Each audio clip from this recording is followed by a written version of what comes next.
Kerenon Derupi, Hoera, Hoera, Thona, Thona, Kat, Kerenon Derupi, Hoera, Hoera, Thona, Thona, Kat, Kerenon Derupi,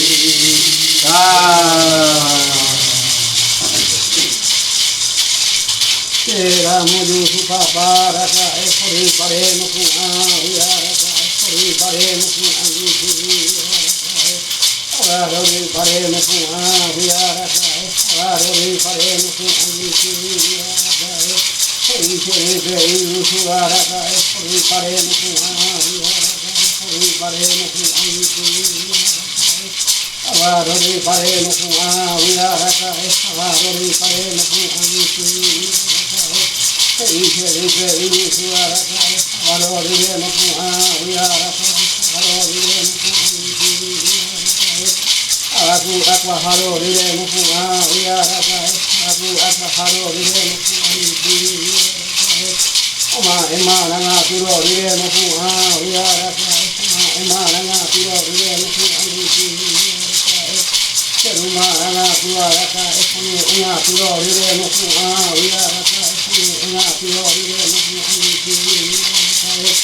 Opati arore no fu ariara kai opati arore no fu ariara okara irore no fu ariara kai okara irore no fu ariara ma ema na turore no fu ariara kai ema na turore no fu ariara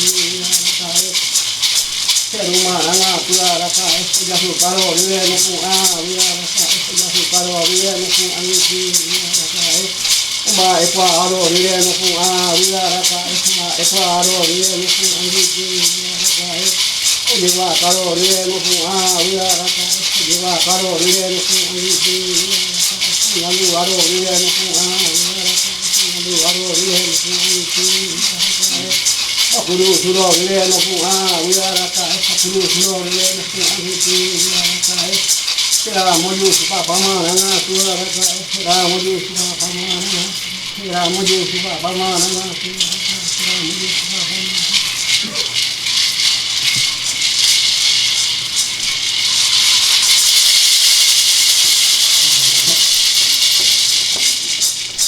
Boa noite. Primeiramente, então, gostaria muito de agradecer em nome dos organizadores do seminário, do segundo Seminário Internacional de Etnologia Indígena, agradecer e oferecer esse seminário, na verdade, a figura do Bartolomeu Meliá, referência fundamental nos estudos sobre os povos indígenas. Infelizmente, o professor Meliá não pôde estar aqui entre a gente, estava no momento com problema de saúde, a gente queria, então, homenageá-lo nessa abertura. E através do nome dele, do Meliá, homenagear todos os pesquisadores que estão junto com a gente e professores e pesquisadores dedicados à reflexão e às práticas construídas junto aos Guarani. O segundo Seminário Internacional de Etnologia Indígena foi organizado pela Universidade de São Paulo e pela Universidade Federal Grande Dourados. Ele já teve um primeiro evento que foi ano passado, 2016, e agora nós tivemos o prazer de receber esse seminário aqui, que vem para dar uma força exatamente para a discussão da questão indígena aqui na Universidade de São Paulo. Queremos desejar boas-vindas a todos e todas que vieram de longe para compartilhar conosco esse encontro. Eu me sinto realmente muito honrada de estar com vocês nessa atividade tão importante para a Universidade de São Paulo. Coube ao Centro de Estudos Ameríndios, o CESTA USP, acolher pelos próximos 3 dias representantes indígenas, professores e pesquisadores vindo do Mato Grosso, Santa Catarina, Paraná e São Paulo, em um seminário que destaca as parcerias e que seria, portanto, importante lembrar que essas colaborações vão sendo construídas há décadas, de uma maneira muito, muito sutil e muito frágil inicialmente. há 30 anos atrás, a gente tinha pouquíssimas pesquisas acontecendo dedicadas aos povos Guarani. Mas a parceria de academia e povos indígenas Guarani vem crescendo. A gente fez um levantamento esses dias agora, com relação às teses e dissertações que foram produzidas sobre os povos Guarani, os povos Tupi-Guarani, e a gente percebe que, se inicialmente, a partir de 1987, quando a gente tem esse banco de teses e dissertações que nós temos no SESTA, que está no site do SESTA, em 1987 a gente tinha pouquíssimos trabalhos documentados ainda, né? Uma relação ainda em que os trabalhos de antropologia sobre os Guarani eram poucos e eles se somavam a alguns poucos ainda trabalhos de arqueologia e de cultura material. Somando entre 1987 e 1983, pouquíssimos trabalhos, não chegava, deixa eu ver o dado aqui qual é. Em 16 anos a gente tinha por volta de 5 teses e dissertações. Depois a gente vai a uma virada surpreendente, né? A gente percebe que o século XXI é marcado por um crescimento numérico de trabalhos sobre os povos Guarani, o que confirma a relevância do tema central desse seminário, que é o interesse crescente na construção e ampliação das parcerias com os povos Guarani e nos estudos da academia. E isso, de fato, vem acontecendo nas universidades do sul do país. No século XXI, portanto, entre 2000 e 2010, o número salta para 39 trabalhos acadêmicos defendidos em antropologia exclusivamente sobre os povos Guarani. E se observamos o período seguinte, esse número aumenta mais ainda, indicando o interesse crescente por conhecer e aprender com os Guarani. Entre 2011 e 2017, esse número aumenta mais ainda. Passamos a ter mais de 50 trabalhos acadêmicos dedicados aos povos Guarani. Esse é um levantamento ainda muito preliminar e que precisa ser completado. A gente ainda não tem, por exemplo, os trabalhos dos pesquisadores indígenas, né, que atualmente atuam em diferentes áreas. Então, a gente está nesse processo de completar esse banco de teses e dissertações. Mas é interessante perceber que há um crescente interesse em conhecer e ampliar o conhecimento e ampliar as formas de relacionalidade com os povos Guarani que vem se construindo. Bom, eu passo aos agradecimentos, que já me deram tempo ali. Eu agradeço, portanto, em nome dos organizadores do seminário e eu agradeço inicialmente aos Guarani, que aceitaram o convite por estar aqui nesses 4 dias e vindo de diferentes Tecurá para a nossa universidade. Eles vieram do Mato Grosso do Sul, a gente tem representantes do Mato Grosso do Sul, representantes daqui de São Paulo, representantes do Paraná, de Santa Catarina, do Paraguai, na figura do senhor Leonildo Benites, que é um eminente Imborai Jará, mestre de cantos e do povo Pai Taueterã, da comunidade de Itaguaçu. Agradecemos também aos apoiadores e frisando que organizar um evento nesses tempos, um evento dessa extensão, só foi possível graças a um mutirão de organizações e de pessoas que tiveram grande disponibilidade e força mesmo para que o evento acontecesse. Então, a gente gostaria de agradecer à Fundação de Amparo à Pesquisa do Estado de São Paulo, a FAPESP, a Ação Saberes Indígenas na Escola, a Rede de Cooperação da Amazônia, ao Instituto de Pesquisa e Formação Indígena, o IEPE, ao Centro de Trabalho Indigenista, CTI, a Rainforest Foundation, ao Centro de Pesquisa e Extensão em Direito Socioambiental, ao Programa de Apoio à Formação Superior e Licenciatura Interculturais Indígenas da Faculdade Intercultural Indígena Grande Dourados, ao Conselho Nacional de Desenvolvimento Científico e Tecnológico, CNPq, que apoiaram e financiaram este evento. Aos voluntários e funcionários da USP envolvidos, queremos também agradecer a todos e todas que aceitaram atuar voluntariamente como coordenadores e debatedores das mesas e grupos de trabalho, que acontecem na manhã de quinta-feira. E ainda a todas e todos que trabalharam e estão trabalhando voluntariamente para que esse evento aconteça.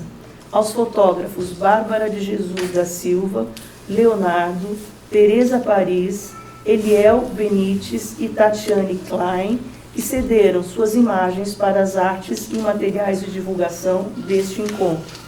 Por fim, queríamos agradecer aos funcionários do SES, Frank e Lucas, como nossos mais sinceros agradecimentos. E aos funcionários do Departamento de Antropologia e do setor de Informática, também somos gratos. Passo a palavra agora para Levi.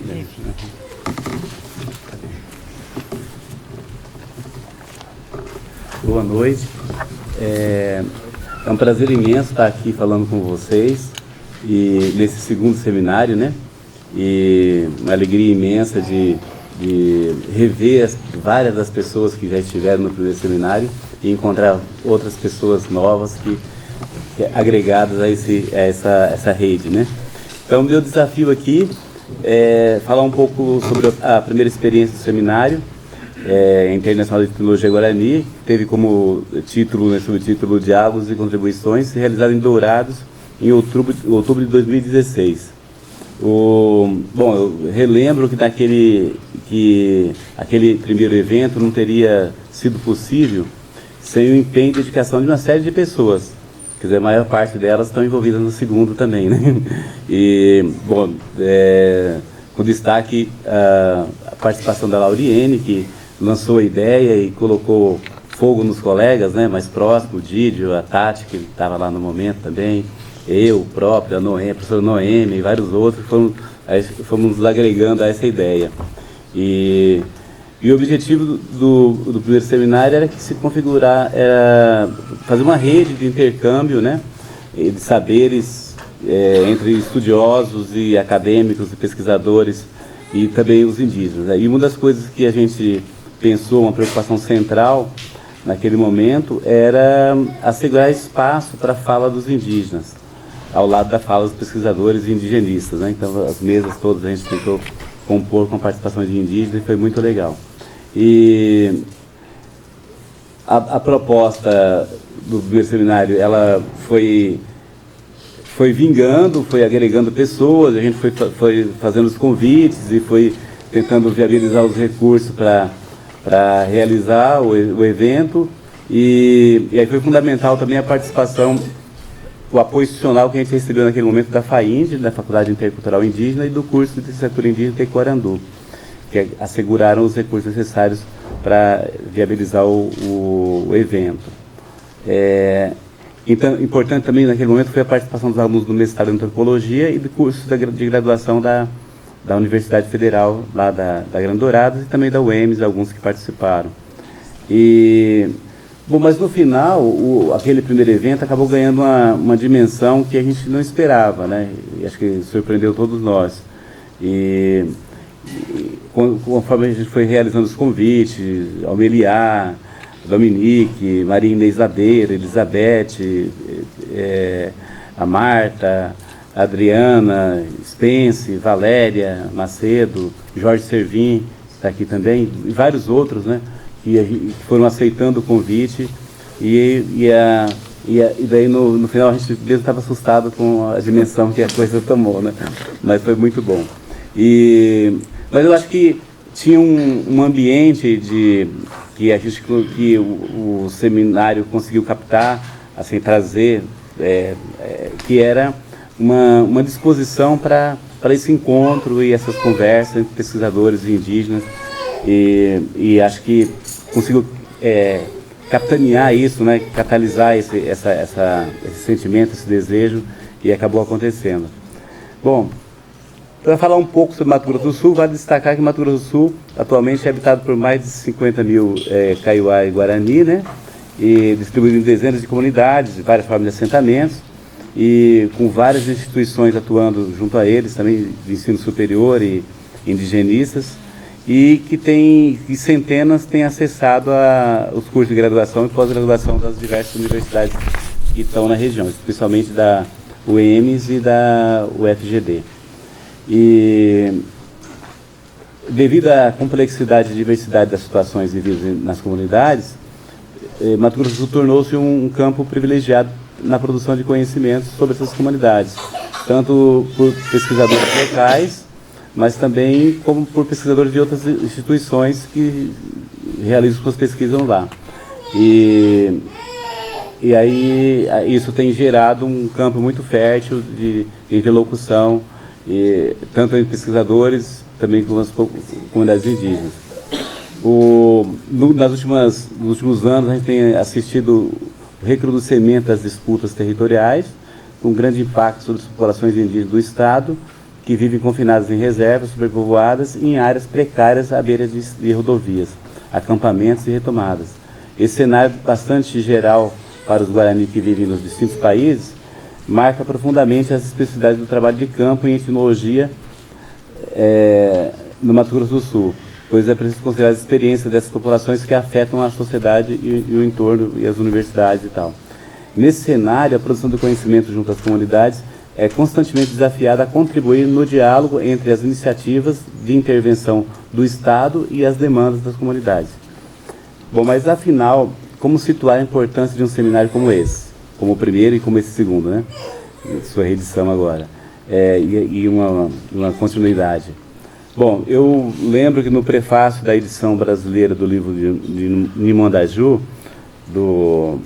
escrito pelo Eduardo Vieira de Castro, na edição de 87, ele registra que a etnografia guarani teria se especializado ao ponto de se constituir uma província à parte na etnologia, com temas e discussões recorrentes, configurando o que se denomina dos guaraniólogos, né? Podemos dizer que a partir dos anos 2000, as etnografias guarani se abriram mais ao diálogo com abordagens amazônicas e abordagens etnológicas produzidas em outras regiões, em outras partes do mundo. E recentemente a gente tem uma transformação que parece muito importante, que é quando a etnografia guarani começa a ser produzida pelos próprios guarani, com a participação expressiva deles enquanto pesquisadores. Esse fenômeno não é restrito aos Guarani, porque ele acontece em outras regiões do Brasil, em outras partes do mundo, como no Rio Negro, por exemplo, mas ele, no caso dos Guarani, eu acho que ele abre novas possibilidades de diálogos, produções etnográficas de indígenas ou compartilhadas, e isso me lembra o professor Jorge Grumber, que está aqui, né, também conosco. Ele, durante os trabalhos de produção do mapa continental Guarani, ele sempre lembrava da ênfase dos líderes Guarani na necessidade de participação deles em todas as discussões que os envolvem. E ele captava isso na expressão nunca mais sem nós outros.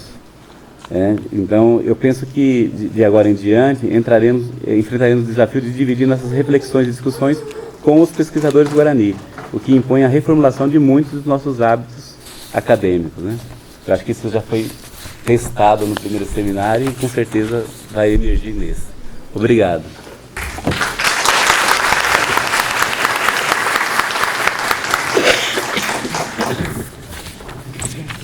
Prometo não ser longa para a gente, de fato, passar a palavra aos nossos colegas do Guarani, mas quero comentar alguns aspectos, vamos dizer, desta edição do seminário, que foi motivado justamente pela boa parceria que tivemos, né, na primeira edição. E, como explicamos na apresentação desta segunda edição do seminário, procuramos dar ênfase à etnologia produzida pelos próprios Guarani, nesta versão. E não mais apenas nos alegrarmos apenas pela crescente inserção das produções dos pesquisadores Guarani dentro de uma etnologia que é produzida com os Guarani. É um campo de estudos, e aí eu vou discordar um pouco da Marta, né, que acumula mais de um século de existência. Trabalhos sobre os guaranis são extremamente antigos. É uma produção absolutamente gigantesca e sempre renovada, tanto em termos de temáticas como de abordagens teóricas. Mas justamente por isso, por ter esse peso, vamos dizer, do volume das produções etnográficas sobre os Guarani, que não se trata exatamente de passar de um modo ao outro da etnologia produzida pelos não-Guarani para uma etnologia de autoria Guarani, mas se trata de entender melhor como se multiplicam e se multiplicaram ao longo do tempo muitos experimentos colaborativos que vêm hoje renovar, reviver esse campo muito antigo. Temos todos, de fato, consciência da relevância dessa transformação. E é por isso que ousamos, né, dar esse enfoque nesta edição do seminário. E eu queria insistir no seu efeito. Ela estimula o debate sobre a produção do conhecimento antropológico como um todo, estimula a reflexão crítica sobre a antropologia. Sobretudo, pensamos que o melhor aprofundamento das colaborações e dos experimentos de diálogo entre pesquisadores Guarani e não Guarani tem uma contribuição essencial para o futuro desses povos e do futuro de todos nós, né? Isso também porque sabemos que experimentos colaborativos existem há muito tempo, foram chamados de diversas maneiras, redes, pactos, parcerias, diálogos, e que testemunham, inclusive, da própria história da antropologia, que, para poder existir, depende de formas precisas de diálogo. As formas, digamos, clássicas de colaboração entre pesquisadores não indígenas e sabedores indígenas devem agora ser repensadas à luz da produção dos pesquisadores acadêmicos Kaiowá e Guarani e também dos pesquisadores indígenas de muitos outros povos que também estão construindo seus próprios diálogos, seus próprios pactos e suas próprias redes, tanto com conhecedores tradicionais de suas comunidades e, obviamente, com a antropologia acadêmica propriamente dita. Como podemos, então, avaliar essa inserção transformadora dos pesquisadores Kaiowá e Guarani nas práticas de colaboração? Vamos ter 3 dias para fazer isso, mas eu não sei se é suficiente. Eu só queria sugerir alguns elementos para avaliar essa notável mudança, fazendo talvez um pouco de advogada do diabo, talvez chovendo no molhado, mas para suscitar o debate, críticas e tudo que esperamos ver esquentar ao longo dos próximos dias. Eu repito, os experimentos são antigos e diversificados, e por isso valeria a pena revisar suas transformações de modo um pouco mais preciso, que simplesmente afirmando, como se ouve muito, que antes os índios eram informantes ou fontes e agora são autores. Na verdade, estamos avaliando juntos os próprios modos de fazer antropologia, que é muito mais ampla que uma questão de autoria. Porque uma vez inseridos na universidade, todos produzimos análises fundadas no molde e nos limites da antropologia, ou das disciplinas aos quais nos afiliamos. Por isso, nos diálogos desenvolvidos ao longo de tantas décadas, houve avanços extraordinários para qualificar os saberes indígenas nos seus próprios termos, para cuidar e fazer melhores traduções, para respeitar as práticas e conhecimento das comunidades pesquisadas. Espera-se, assim, que os antropólogos e pesquisadores indígenas de várias áreas acadêmicas possam somar a esse esforço de tantos anos e aperfeiçoar os métodos adotados para descrever essas especificidades dos modos de saber e das formas de atualização dos conhecimentos de um povo tão representativo, um povo, muitos grupos formando um povo que é representativo dos desafios de todo o continente sul-americano. Eu aproveito para mencionar rapidamente, né, uma etapa dessa discussão, fora do seminário acontecido em 2016. Antes, em 2013, no sexto, fizemos um seminário chamado Redes Guarani, Saberes, Traduções e Transformações. E saiu, depois de muitos anos, um livro que recomendo, porque ele já traz os temas mais relevantes, né, dessas discussões com os Guarani, movimentos pela terra, caminhos do conhecimento, transformações da pessoa, do cosmos, que são temas que serão retomados aqui. Quero agora fazer só um breve comentário sobre a metodologia do seminário. Vamos ter um dia dedicado a 5 GTs, isso será na quinta-feira, e agradecemos imensamente pelo número realmente expressivo de pessoas que se inscreveram nesses grupos de trabalho. Mas a partir de amanhã nós vamos ter, amanhã e no último dia, 2 tipos de mesa, né? Vamos ter mesas, digamos, clássicas, né, com 3 apresentadores e um debatedor, que é chamado aqui provocador, e teremos a participação em todas essas mesas de acadêmicos ou de conhecedores indígenas. E tem um outro tipo de mesa, que chamamos de diálogos, uma mesa diálogo, que serão ao todo 4, e que propõe uma metodologia colaborativa que vamos experimentar, de novo nesse seminário. Já foi experimentado num seminário Comendo como Gente em Belo Horizonte, não me lembro exatamente quando pessoas que mantêm uma parceria, um trabalho em parceria, vão apresentar juntos ou sua trajetória ou o resultado de uma pesquisa específica. Tem diversas experiências em vários modelos nessas mesas de diálogo, de pesquisadores indígenas, não indígenas, de pesquisadores indígenas e conhecedores tradicionais. Todas essas 7 mesas vão abordar diversas questões, desde a ação política, artes da fala, múltiplos caminhos do saber, reflexões sobre as condições de existência e do cosmos. Todos esses temas também estarão em discussão no GT. Então, fizemos o esforço de manter o GT num dia único para que todo mundo possa assistir.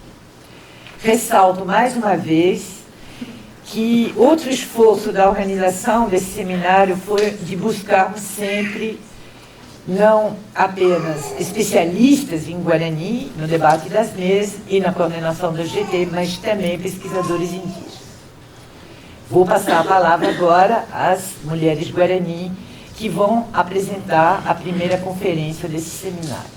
Mas antes, eu queria que vocês todos dessem uma salva de palmas para 3 pessoas que realmente fizeram o seminário acontecer e que tiveram a persistência e a tenacidade em superar todos os problemas que aconteceram ao longo desses meses, que trabalharam incansavelmente, e você sabe quem são: Tatiane Klein, Augusto Ventura e Lauriane Saragossa.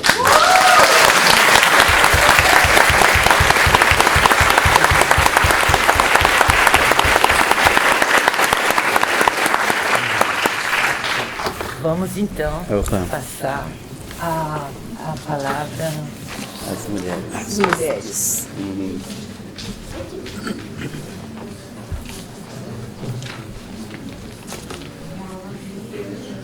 Lauriane, você então venha provocar a mesa. Gostei dessa formulação.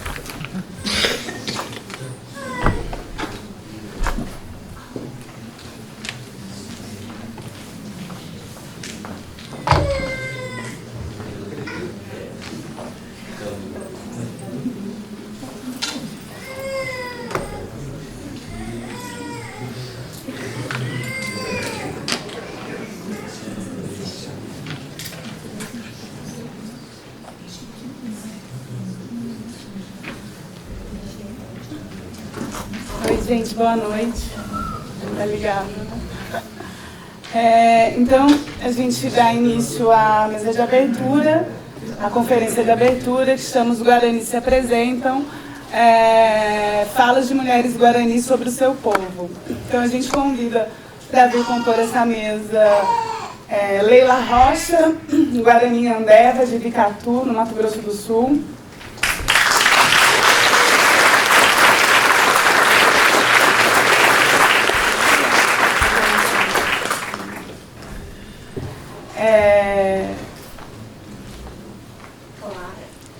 Clara Barbosa, do Tecorral Laranjeira em Anderu, também do Mato Grosso do Sul.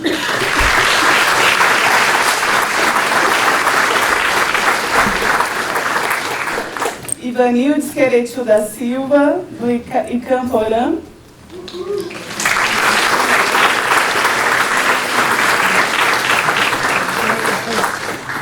Priscila Parapotã, do Fernandeporã.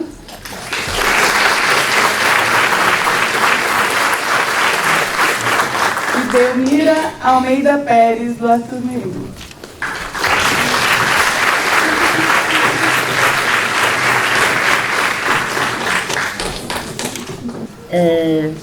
Vai chapar. Boa noite.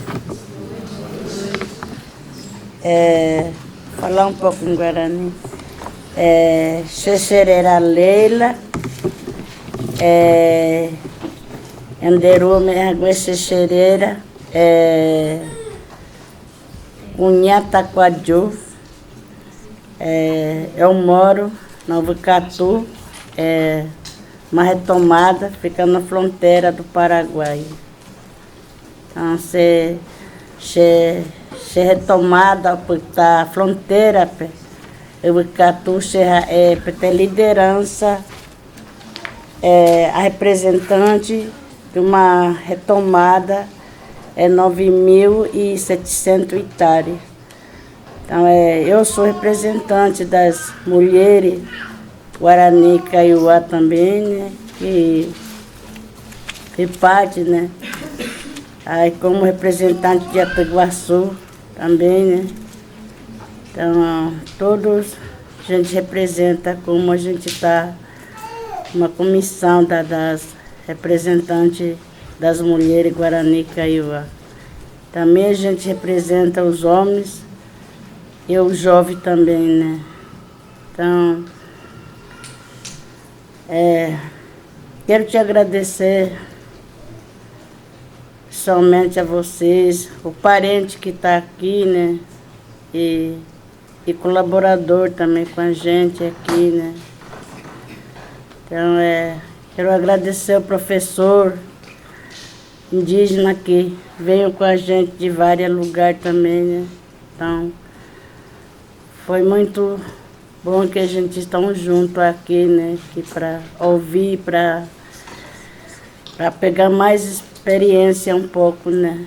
Então, eu sou uma mulher de liderança que eu luto pela minha terra.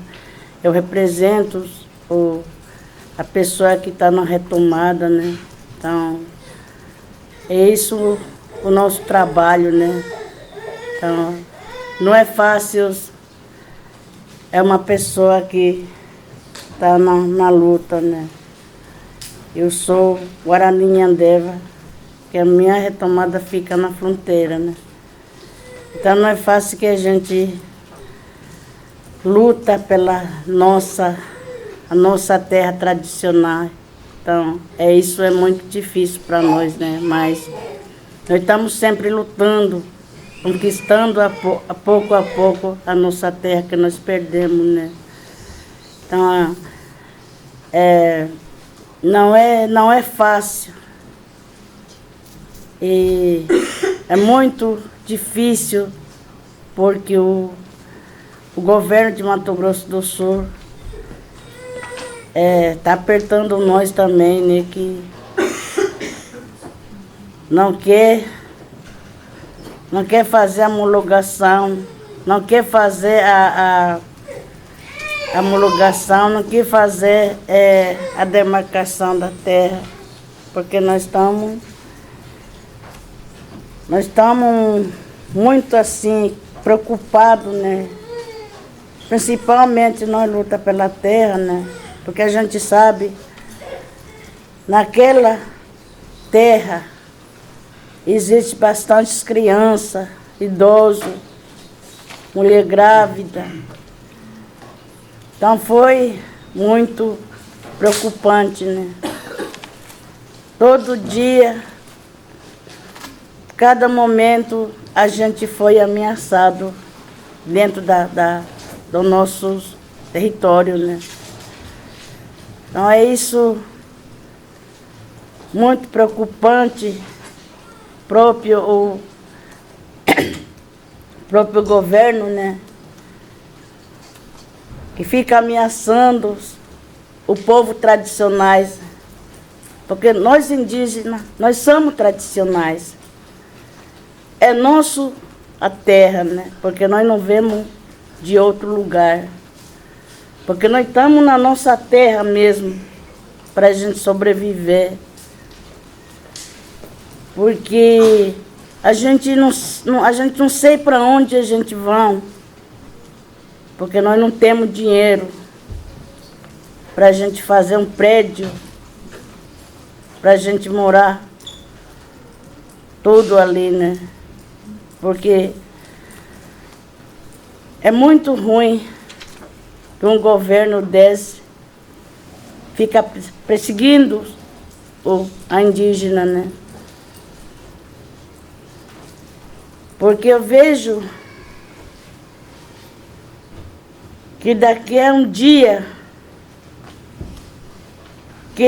há muito tempo querendo acabar o povo tradicionais. É isso que quero deixar para vocês. Obrigada.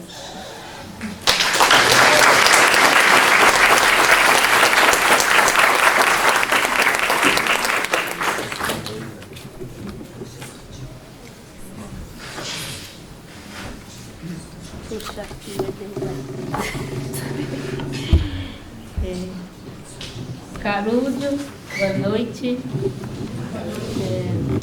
Primeiramente, gostaria de agradecer pelo convite de estar aqui hoje com vocês, compartilhar um pouco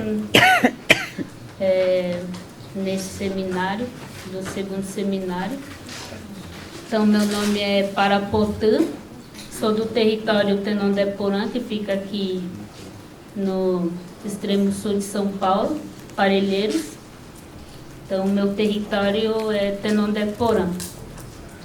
Então, eu também faço parte da equipe de liderança, que hoje no nosso território tem em torno de 25 a 30 lideranças, composto com mulheres, homens e jovens. Então, hoje no nosso território a gente não tem mais cacique. Então, tem essa equipe de liderança, que é formada por essas pessoas, que não é um grupo fechado, não é um grupo fechado. Quem quiser participar, participa, jovem, mulheres, né? Então, hoje a gente não tem no nosso território não temos nosso cacique, pelo menos na minha aldeia. Então, a gente, há mais de 3 anos, a gente está encaminhando nessa política, né, de não ter mais cacique. Então, o nosso território, por muito tempo, por muito tempo mesmo, a gente tinha um território com 26 hectares só. E lá, hoje a gente está com quase 1.000 pessoas, né? Então, com movimentos que a gente fez a partir de 2013, que o nosso movimento foi se fortalecendo de verdade. Daí, então, em 2016, a gente conseguiu uma portaria declaratória do nosso território. Mas, como a gente fala sempre, né? Com esse governo agora, a gente não está seguro com essa portaria declaratória. Então, hoje a gente está com quase 16.000 hectares E nesse território só tinha 2 aldeias matrizes, daí tipo com só 26 hectares cada uma demarcada. Mas hoje a gente está com 16 com essa portaria assinada, mas a gente não está segura, né, com esse governo.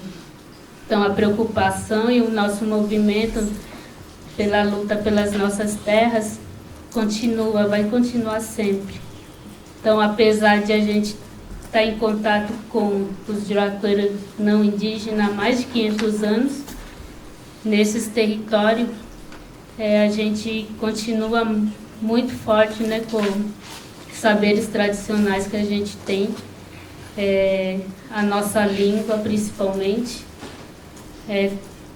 Apesar de todos esses anos em contato, mas a gente tem os nossos mais velhos, nossos tiramões, que não falam português, que não entendem português ainda. Então, eles que nos fortalecem no nosso território. Então, muito preocupante, né? Às vezes se pensa de como que o movimento indígena vai se encaminhando também. É um pouco preocupante, um pouco não, é bem preocupante, né? Mas com muita, com força de todos, né? Todos os parentes se juntando com o objetivo, a gente está aí sempre forte junto, né? Se fortalecendo a cada vez mais. Então, eu faço parte da equipe de liderança. Então, pouco tempo atrás também, né, que a gente conseguiu levar esse movimento das mulheres também na nossa aldeia.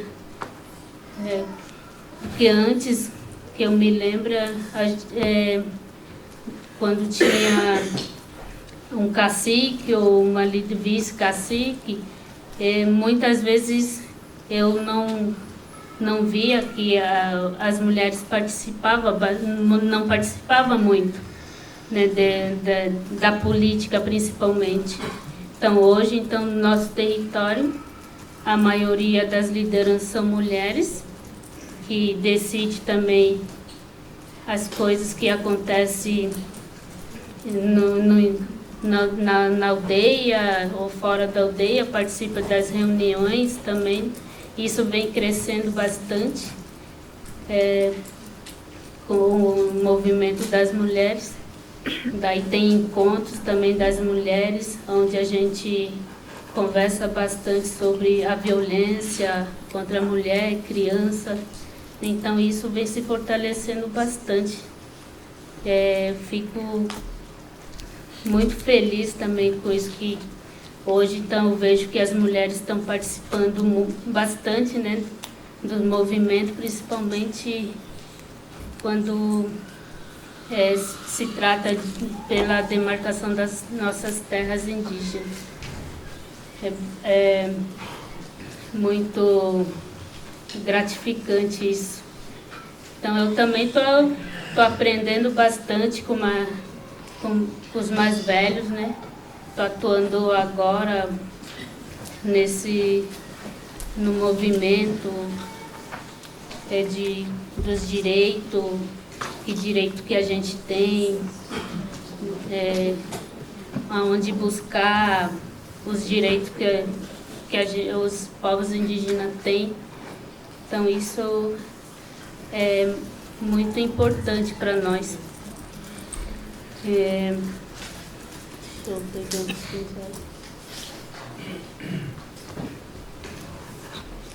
também se fortalecendo bastante, bastante mesmo. Mas eu fico super feliz mesmo por esse momento, né, de compartilhar um pouco com vocês também, de como que cada povo, cada terra indígena tem as suas preocupações,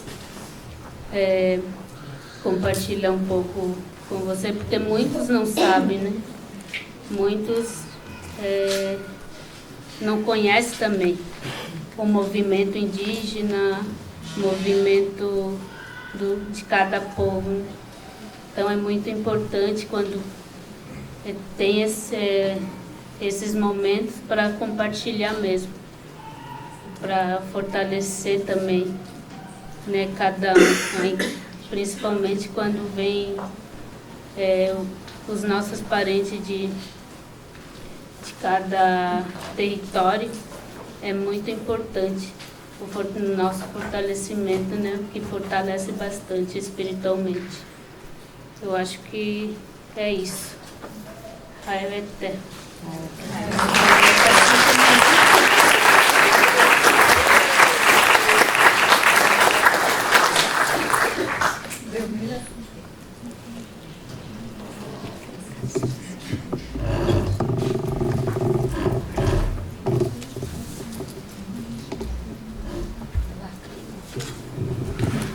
Jauri, Baixabá, Jauri.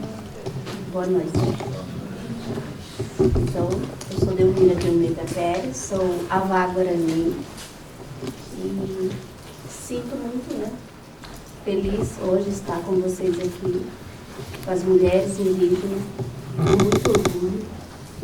Somos mulheres indígenas e eu falo de todo o coração dentro de mim que somos mulheres indígenas mesmo e estamos à frente. Isso que é importante. Estamos aqui em pé, vamos dizer, com muita força, né? E eu sou do estado do Paraná, sou professora e, em primeiro lugar, né, gostaria de começar falando sobre o papel das mulheres, né?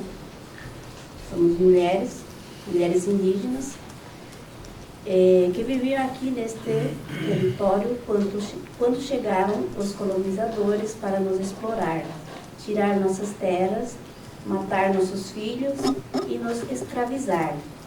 Foram séculos de lutas para podermos continuar sob este solo, que para nós é sagrado, e para podermos continuar nossa cultura milenar de respeito à vida e à natureza. A luta é nossa existência. Foi tão forte que não conseguiram eliminar os indígenas como queriam. E hoje estamos aqui, sobre o nosso solo sagrado e lutando por nossas terras.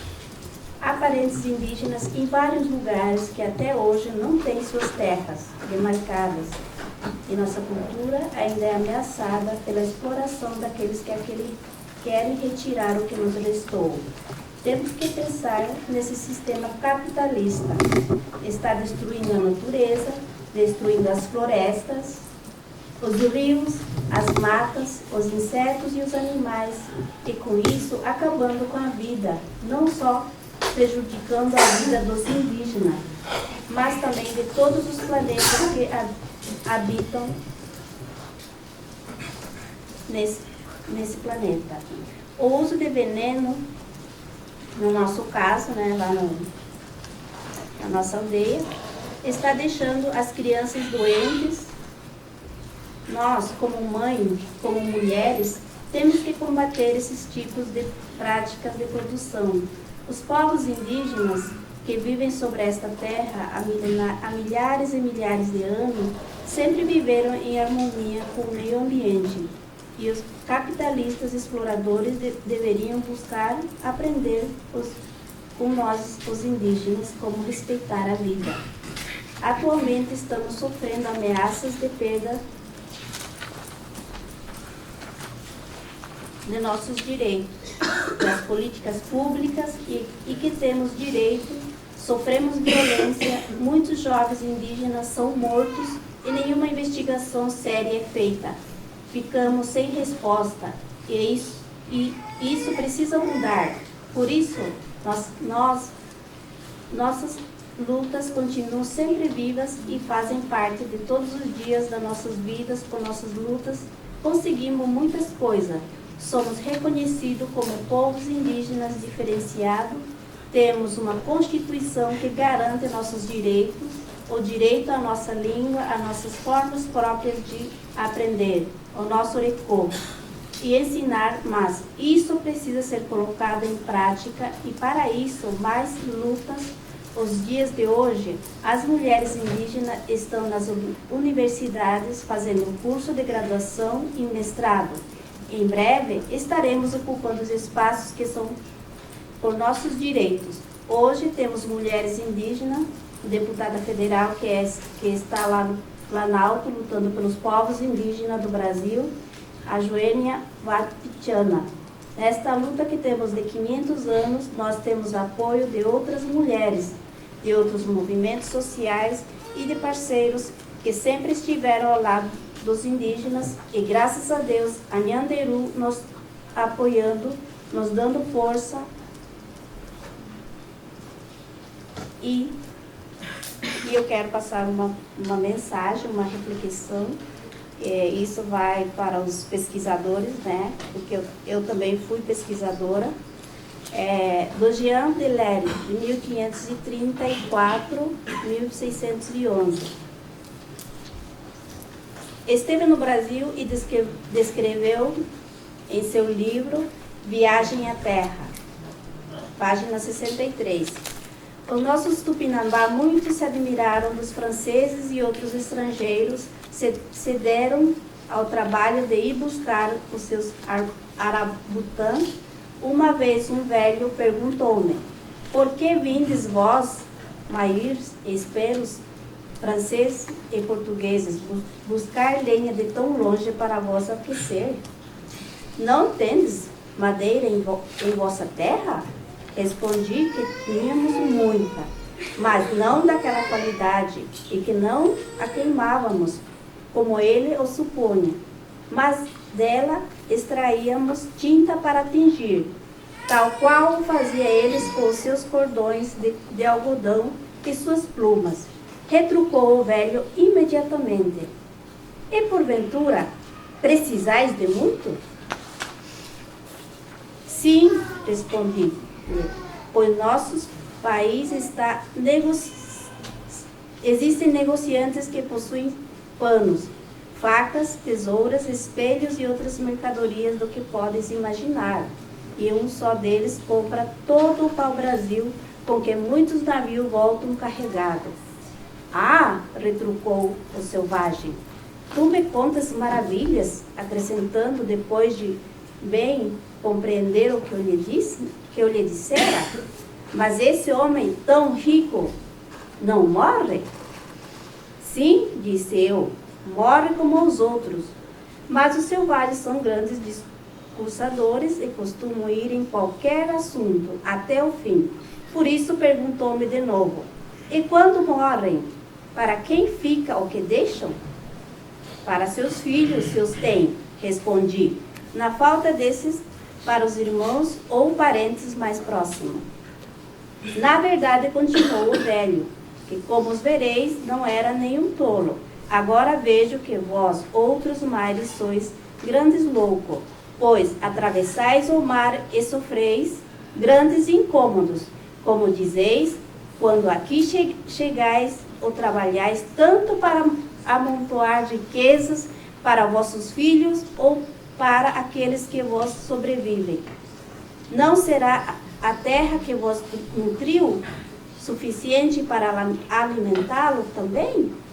Temos pais, mães e filhos, a quem amamos, mas estamos certos de que depois da nossa morte, a terra nos nutriu, também os nutrirá. Por isso, descansamos sem maiores cuidados.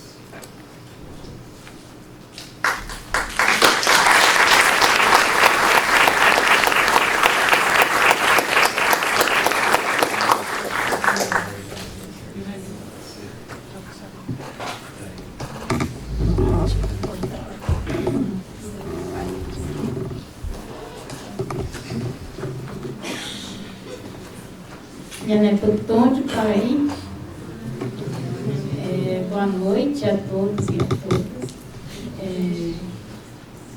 Bom, primeiramente eu queria agradecer a Deus, né, por estar nesse momento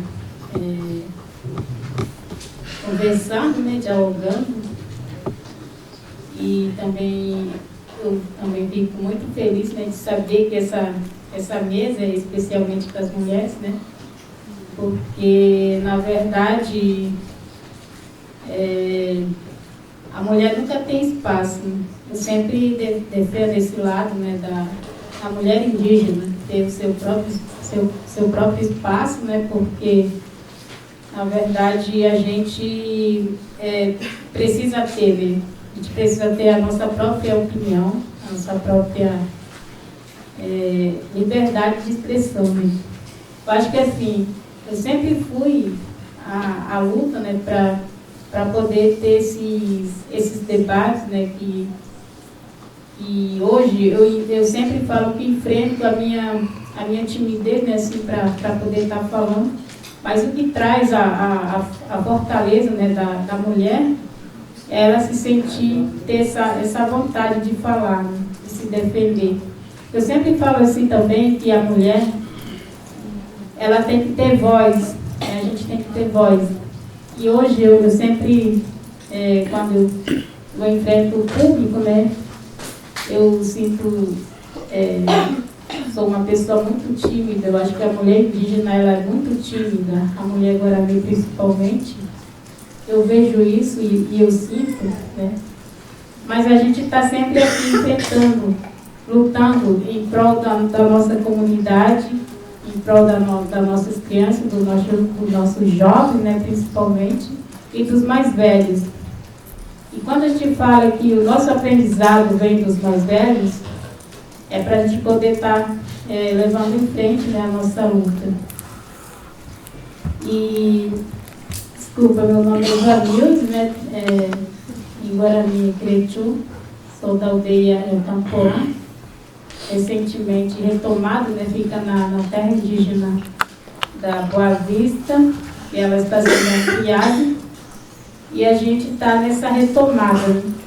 E faço parte da liderança também, junto com outras lideranças também. A gente não tem cacique no momento, mas a gente está nesse processo de demarcação. E a gente está nessa luta também. Claro que a luta é muito difícil, é complicado, e hoje em dia a gente sabe que está cada vez mais difícil, né? Nunca foi fácil, não é nesse governo, a gente sempre lutou bastante, os governos anteriores, né? E a luta foi sempre, desde o início que os portugueses invadiram a nossa terra, né? Começa a luta desde então. Então a gente está nessa luta aí. E como a gente fala também, a nossa fortaleza é o nosso espírito, né? O nosso espírito dos mais velhos, que a gente fala a nossa língua. Tem a nossa religião, né, que é bem forte também, a gente tem nossos pajé, e dá toda essa fortaleza, né, para a gente poder estar levando a nossa luta em frente. E, na verdade, quando a gente fala do território, né, que eu sempre falo bastante também, o nosso território não é só na nossa aldeia, né? O nosso território para a gente fica, a gente chama de Urupá, né, que pega, vocês chamam assim de Brasil, né, para a gente é Urupá, Brasil, Argentina, Paraguai. Então, para a gente, o nosso território é todos esses espaços, né? Porque, na verdade, para a gente não ter nenhum... vocês que inventaram nesse tal de Brasil, Argentina, Paraguai. Então, para a gente não tem isso. Eu sempre falo isso porque para a gente não tem nenhuma fronteira, né? E sempre somos parentes, né? Porque quem deu o nome de Kaiowá, de Guarani, Nhandeva, eu acho que foram antropólogos, né? Para nós somos sempre parentes, somos iguais. E eu nunca dei nome assim, eu sempre chamo o nome que foi dado pelo Nhanderu, né? Que chama de Queretu, que chama de Pará. Então, acho que esses nomes são nomes verdadeiros, né? Eu acho que a gente está aqui sempre para estar dialogando com os antropólogos, com o pessoal que querem saber da nossa realidade, né, do nosso modo de pensar, do nosso modo de ser, e é isso, né? A gente está aqui sempre buscando melhor conhecimento, né, com o nosso mais velho. Eu acredito que se a gente for fortalecer todo esse conhecimento junto com os mais novos, né, que estão vindo aí, a gente sempre vai estar resistindo, né? A gente vai estar sempre nessa luta. E não só no papel, mas sim na nossa religião, na nossa acreditar, que sempre veio dos mais velhos, né? Porque através do conhecimento, através dos pajés, através da nossa religião, que a gente está aqui, e sempre com essa força, né, de luta. Porque é isso que os mais velhos sempre passam para a gente, né? A gente tem a nossa casa de reza, onde a gente sempre está pedindo a Deus, pedindo a Nhanderu, né, que nos dê muita força na hora de sair para a luta, na hora de enfrentar qualquer coisa. Então, acho que é isso que nos fortalece, é isso que nunca deixa, né, que coisas piores aconteçam, né, com nossos parentes. Mesmo as pessoas saindo, né, para a luta, a gente que está na casa de reza, a gente que fica na aldeia, a gente está sempre lutando, sempre acreditando, sempre pedindo a Deus que nunca aconteça nada, né, de pior para os parentes que estão lá fora. Porque tem muitos parentes, né, as lideranças, os caciques que saem para lutar, né, que vai para Brasília, principalmente nesse governo, né, que eles estão sempre mais atentos, né, a luta é maior, e a gente que fica, a gente não está parado também, a gente está sempre junto. E é isso, a gente está, as mulheres sempre na luta, a gente acredita que vai estar dando essa força dos soldados, né, que saem para a luta, a gente está sempre juntos, isso em prol de todos, né, da nossa sobrevivência, da nossa liberdade, da nossa seguir em frente, né, da nossa luta. E isso eu sei que nunca vai morrer, a gente vai estar sempre aqui, porque esse é o nosso objetivo, né? Sempre viver, a gente vai viver para sempre. É isso.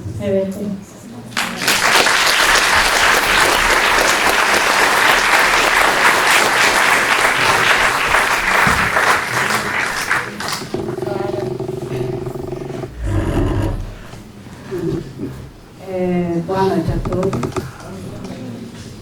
Meu nome é Mola de Iguá, sou da etnia Kaiowá, sou mestre sociólogo. Em primeiro lugar, quero agradecer as companheiras que estão aqui na mesa, principalmente a minha querida amiga, que a gente estudou na Unila, e agradecer coordenadores dos eventos, e agradecer principalmente pesquisadores da história dos povos nativos. Eu também faço parte do Conselho do Cunhanguetã, que a gente chama Grande Assembleia das Mulheres Guarani Kaiowá. Faço parte também do Conselho Ateguaçu, Grande Assembleia dos Povos Guarani Kaiowá do Mato Grosso. Em primeiro lugar, eu só queria dizer para vocês que eu não estou feliz. Eu diria assim, eu estou em luto por muitas coisas. Começando pelo presidente, destruindo a natureza que nós, povos nativos, sempre amamos. Sempre temos contato, conexão com a natureza. Em segundo lugar, nós, povos indígenas, que muitos chamam de nós, povos indígenas, nós somos povos nativos.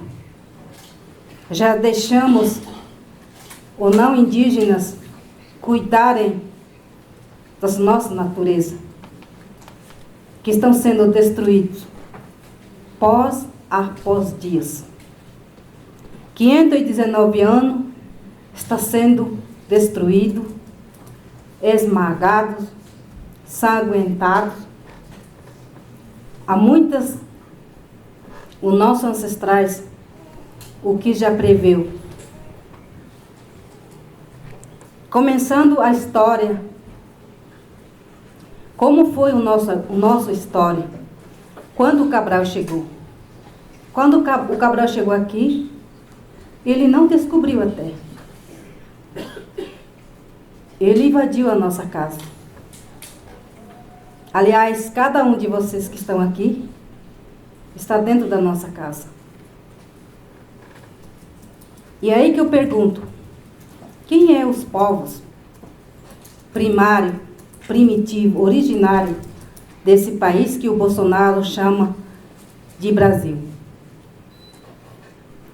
Eu, quando falo do Bolsonaro, eu me lembro do Cabral. Ele nos enganou pelo espelho e pela faca, quando eles invadiram as nossas terras, pela primeira vez, lá em Bahia. E muitas dessa história, nós estamos pagando a consequência. Hoje nós estamos morrendo, não mais pela bala, não mais pela arma de fogo. Nós estamos morrendo pelas canetas. Caneta do deputado federal, do Senado, do STF, mandando nós despejar, destruindo os nossos tecorrá, que a gente chama, a nossa tecorrá é muito mais sagrado para nós. E quando o Cabral chegou aqui, ele não invadiu somente o país. Ele saqueou a nossa riqueza, roubou as nossas terras, estrupou as mulheres, manteram os parentes escravizados. Enfim, hoje, estão roubando, único que ainda restou para nós, as nossas terras. E o pior de tudo, que está negociando a Amazônia com o europeu. Muitos de vocês assistem isso aí de braços cruzados, porque vocês não são dono dessa terra. A dor que eu carrego em mim hoje é isso, porque eu sou dona de casa. Eu sinto a dor. Eu vejo ainda os meus parentes sendo matados de forma cruel pela vinda do Cabral. E aí vocês vão me perguntar, por que você fala isso? Eu sou brasileiro legítimo, vocês vão falar para mim. Mas o seu descendente, a história que ele nos deixou foi tão cruel. Os nossos ancestrais estão lá. Está aqui em São Paulo. A cidade está sendo construída em cima do cemitério dos parentes de Blá. E cada cidade está sendo construída em cima de cada cemitério dos meus parentes, que nunca teve oportunidade de dizer: por que eu estou sendo matado? Por que eu estou sendo extinguido? Por que eu estou sendo massacrado? E nunca eles vão ter oportunidade de falar isso para vocês, cobrar de vocês. Então eu estou aqui em nome dessas pessoas que nunca se defenderam. E essa dor que eu carrego em mim será eterna. Dos meus novas gerações que virão também vão carregar essa dor que o Cabral deixou, que vocês deixaram para nós, essa herança dolorida que nunca vai curar. E aí que entra a palavra igualdade. Nós não somos igual. Nunca será. Nós será sempre, temos as nossas diferenças. O que me dói mais, quando alguém me fala assim: os colonizadores conseguiram conquistar. Isso me dói muito quando eu ouço. Por quê? Porque os colonizadores, quando chegaram aqui, viu nós, povos nativos, como selvagem. Aí eles pegaram como animal de estimação, para que um dia usar essa pessoa contra os povos ou com seus próprios parentes. Isso que aconteceu com Bandeirante. Bandeirante eram filhos e filhas dos não indígenas, dos europeus. Praticamente extinguiu quase os parentes. Essa dor que eu carrego jamais será saído, ou então jamais vou transferir em você. Eu carrego isso. E última coisa que eu sempre falo também, por causa desse descobrimento, entre aspas, nós estamos tudo que nós estamos se tornando que nem salada. Nós não falamos mais a nosso idioma próprio. Nós não gostamos da nossa história, da nossa cultura, da nossa comida. Por quê? Porque fizeram tudo de Jopará. Jopará, quando a gente fala, é quando tudo está misturado. Então, é isso. A minha indignação, por onde eu vou, eu carrego isso. Terminando a minha fala, só quero de novo falar que vocês conseguem, pelo menos, acompanhar o julgamento do Guararocá, lá no Mato Grosso do Sul, vai acontecer em outubro. Vai ser definitivo. Então, esse é o começo dos genocídios dos povos Guarani Kaiowá do Mato Grosso do Sul. Então, eu já vou adiantando. Se o Guararocá morrer, todos nós vamos morrer. Então, essa é a minha fala. Boa noite a todos e eu agradeço por estar novamente aqui em São Paulo.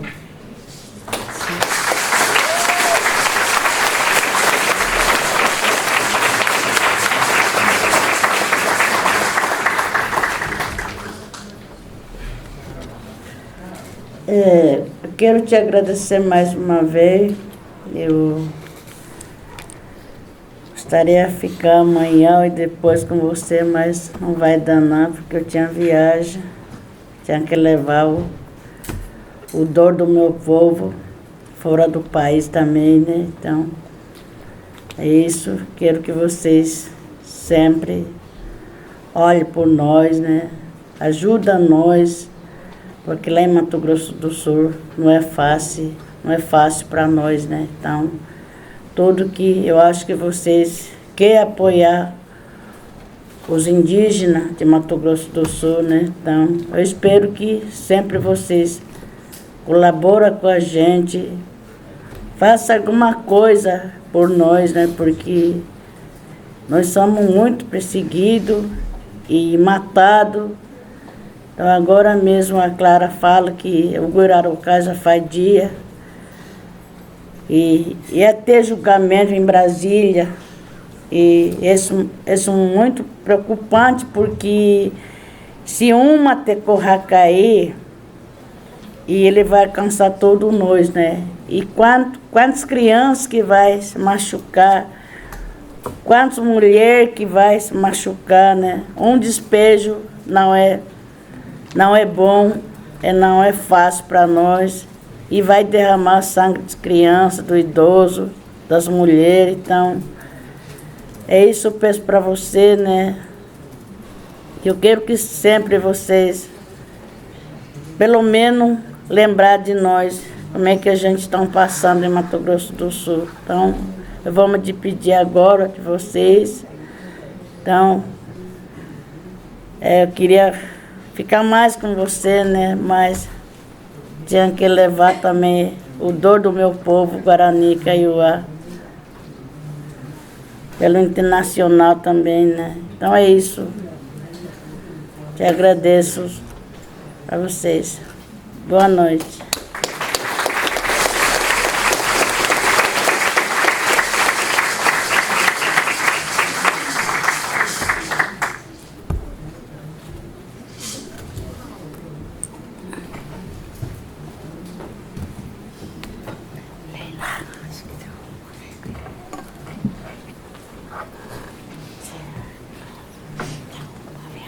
Pessoal, só para lembrar que a van que vai para o Jaraguá e para os hostels sai agora às 9 horas, tá?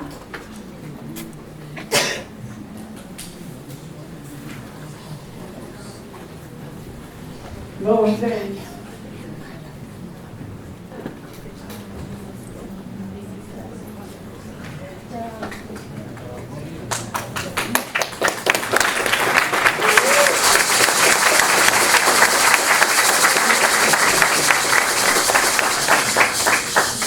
Deixa para aprender piraré, Xerera Lauriene, Xeia Via Eterei, Aimerea Pepenidizê.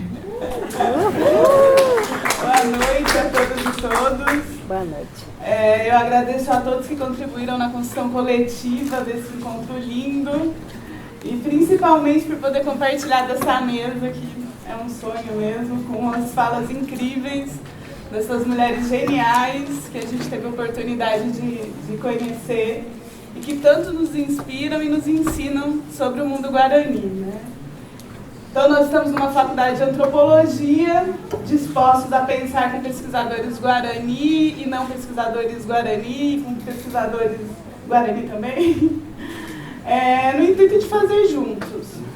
E eu estou com a missão de provocar o debate a partir das falas proferidas por essas mulheres, que, como vocês viram, são falas fortes, como costuma dizer a Leila, são falas duras, né? São falas que alegram, que emocionam e nos fazem pensar e repensar.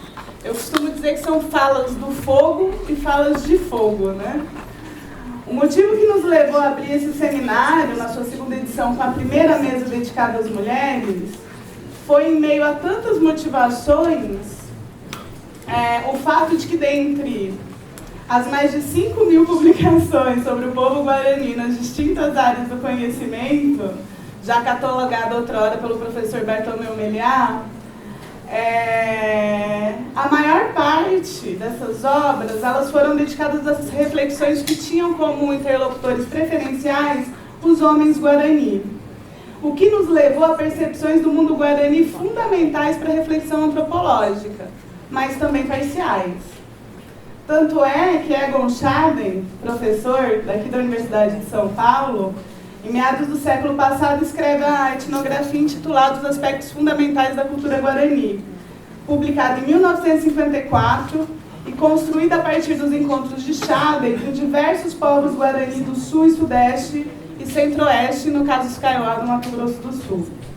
Nas primeiras páginas desse livro, ele tem uma frase que fica na minha cabeça, desde quando eu estava no mestrado, que, abre aspas, ele diz assim: os guaranis são uma cultura marcadamente masculina.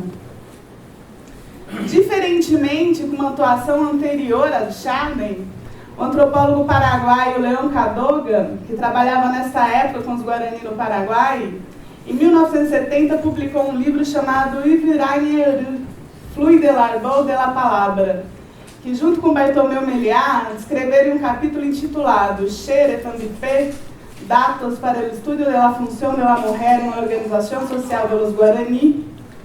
Escreveram suas estadias juntos aos Guarani-Mbeá no Paraguai e nos ensinaram que, abre aspas, la función de la mujer dentro de su cultura puede tal vez ser definida como estar junto al fuego.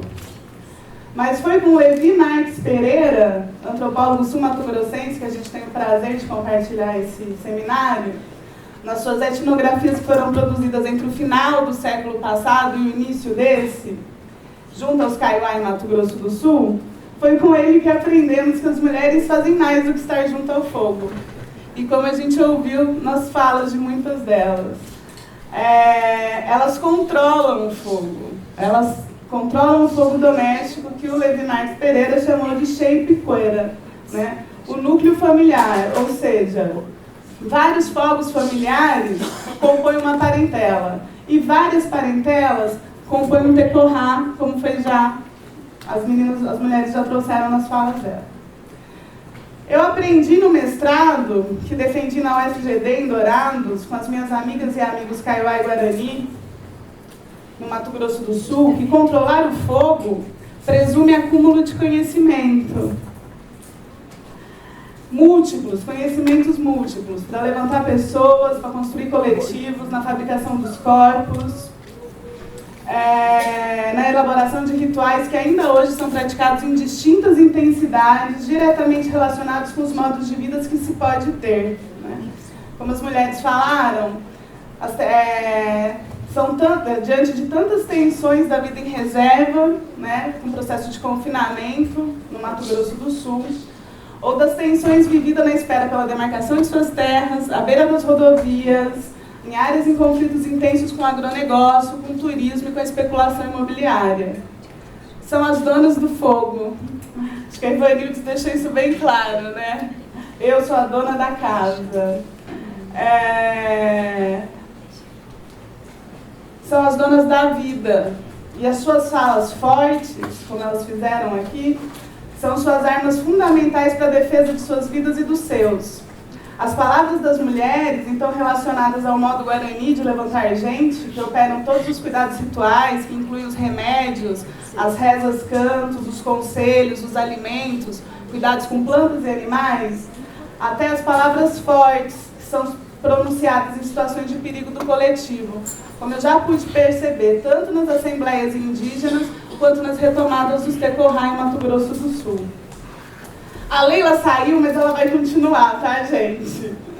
Aprendi com a minha amiga Leila, na minha última estadia com ela nesse ano de 2019, em Vicatu, em uma conversa que tivemos, eu, ela e duas de suas filhas, Águida e Tatiane, que, abre aspas, os homens têm medo da fala das mulheres. Tatiane disse que alguns homens, colegas de seu trabalho, colegas seus de trabalho, a chamam de cunhá de Uruguaçu. Abre aspas, aquela mulher que fala mesmo, mulher bocuda, que não concorda e fala. Para elas, fecha aspas, o uso que os homens fazem é no sentido de ofender, mas para essas mulheres não ofendem, pois é preciso ser cunhã de Uruguaçu para viver e sobreviver diante de tantas lutas como elas disseram aqui. Leila me ensinou que a cunhã de Uruguaçu, abre aspas, se não concorda, vai lá e debate com você. Fala o seu ponto de vista, você discordou, você fala mesmo, fala dura, fala pesada. Cunhá de Uruatã, quer dizer que é uma boca bem dura, que ninguém segura e você não volta atrás. Fecha aspas. Disseram que precisaram ser assim para defender a sua vida, que eram 5 mulheres e um menino criança dentro de casa. Abre aspas, se não tivesse cunhá de Uruatã ou cunhá de Uruguaçu, ninguém defenderia até hoje esse Vicatu. Eu sou uma mulher bocuda, de Uruguaçu e de Uruatã. Eu vou aonde dão boca pra mim. Como é que uma mulher fala para os homens? Me defende? Eu não.